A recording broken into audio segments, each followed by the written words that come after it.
South Korea's president declared and then lifted martial law. That's where we're starting the 7 from the Washington Post. I'm Hannah Jewell. It's Wednesday, December 4th. Let's get you caught up with today's 7 stories. It was a remarkable and tumultuous 6 hours in South Korea. Late Tuesday night, South Korea time, President Yoon Suk-yeol declared emergency martial law in a televised address, suspending the country's democracy for the first time since the 1980s. He accused opposition lawmakers who hold the country's National Assembly of anti-state activities. That sparked thousands of protesters to gather outside the National Assembly and demand a return to democratic government.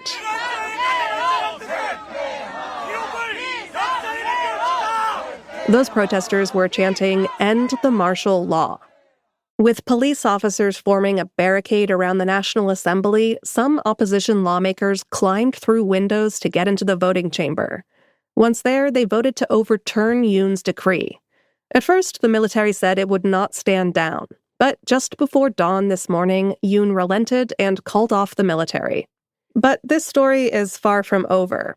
Now lawmakers are moving to impeach the unpopular conservative president. The whole incident took the U.S. by surprise. South Korea is one of the U.S.'s closest allies. Number 2. Donald Trump's pick to lead the DEA withdrew from consideration. Chad Chronister is a Florida sheriff who was tapped by the president-elect to head the Drug Enforcement Administration. But yesterday, he said he would not seek the post. His withdrawal came after Republicans criticized Chronister because, as sheriff, he had enforced public health orders during the coronavirus pandemic. It made him the second of Trump's picks to abandon his chance to serve in the next administration. The first was Matt Gaetz, who ended his bid for Attorney General. Meanwhile, senators this week are taking a closer look at Pete Hegseth. He's Trump's pick to lead the Defense Department. Hegseth has faced allegations of sexual misconduct, excessive drinking, and mismanagement. And that has some Senate Republicans concerned. Number 3. Trump's lawyers cited Hunter Biden's pardon in a bid to dismiss his hush money case. On Sunday, President Biden announced he was issuing a broad pardon for his son Hunter, who was convicted on federal gun charges this year. He faced criticism for that decision, including from some Democrats who worried it could embolden Trump's attacks on the justice system. And yesterday, Trump's attorneys tried to use that pardon in one of his cases. They argued that Trump's felony conviction for falsifying business documents in New York is tainted by the same corruption that President Biden decried when pardoning his son. Biden had claimed his son's prosecutions were politically motivated. Trump had been scheduled for sentencing last month, but it was delayed after he won the presidential election. His lawyers have repeatedly tried to get the case thrown out. Number 4. The Supreme Court is considering a ban on treatments for transgender minors. Today, justices will hear arguments about Tennessee's ban on puberty blockers and hormone treatments for children younger than 18. This closely watched case was brought by 3 trans teenagers, their parents, and a doctor. They're seeking to ensure healthcare access they say is critical. Doctors and trans people have long called this care life-saving, and nearly every major medical association endorses the care. But in recent years, conservative states have moved to outlaw it. Tennessee characterized the treatments as risky and unproven. The court's ruling is expected by the end of June. Samantha Williams is one of the parents who is a plaintiff in this case. She was featured on our afternoon news podcast, Post Reports. We love our home and our community, and we love most things about Tennessee. It's just, politically, it's not a place where my daughter feels safe. That's half the harm of this, is that my daughter feels unwanted in the place that she grew up. You can hear the rest of that episode wherever you listen to podcasts. Just search for Post Reports. Another round of lake-effect snow is coming to New York and Pennsylvania. That's our 5th story. Lake effect snow is what happens when extremely cold air passes over the relatively warm waters of the Great Lakes, and it's pretty extreme. Over the Thanksgiving weekend, this phenomenon dumped more than 5 feet of snow in parts of the Northeast, and now there's more on the way.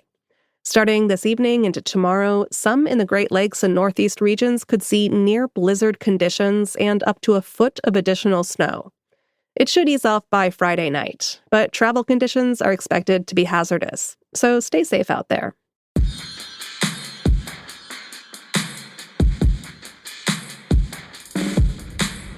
Number 6. Online shoppers set a record for holiday sales. An analysis from Adobe Analytics shows that shoppers spent $41.1 billion on internet retail from Thanksgiving through Black Friday and Cyber Monday. That's more than ever, and it's 8.1% higher than last year. Perhaps unsurprisingly, people with different incomes spent their money very differently. Industry experts said households with 6-figure incomes waited for bargains on items such as Apple Watches, sneakers, and Dyson Airwraps. Meanwhile, lower-income shoppers preferred to shop in person, and they cut back on their gift budgets and prioritized getting deals on food, essentials, and gift cards. And at number 7, Japan recalled replica Harry Potter swords because they were too pointy. The Warner Brothers Studio Tour Tokyo offers visitors a chance to imagine they live in the magical world of Harry Potter. And until recently, it also offered them a chance to take home a 34-inch-long decorative display sword. It was billed as a recreation of Godric Gryffindor's sword as seen in the Harry Potter films. That's the one that's 1,000 years old and crafted by goblins. Here's Hermione with more. In the Chamber of Secrets, you stabbed the basilisk with the sword of Gryffindor. Its blade is impregnated with basilisk venom. In the books, the sword could only be summoned by those who demonstrated true courage and bravery. In real life, though, the replica sword summoned the Japanese authorities. Japan has some of the world's strictest laws regulating weapons. One law prohibits the carrying of blades longer than 2 inches, and it requires any replicas sharp enough to be classified as weapons to be registered with the authorities. It's just another sober reminder that magic isn't real. All right, you're all caught up. But before you go, a reminder that if you're a subscriber to The Washington Post, you can get access to our shows ad-free in Apple Podcasts. All you have to do is find The Washington Post channel in Apple Podcasts and connect your Post subscription. Then stay tuned for more subscriber-only audio benefits, like exclusive and early access episodes. If you're not a subscriber, this is a great time to start. You can sign up at our channel in Apple Podcasts or through the link in our show notes. I'm Hannah Jewell. I'll meet you back here tomorrow.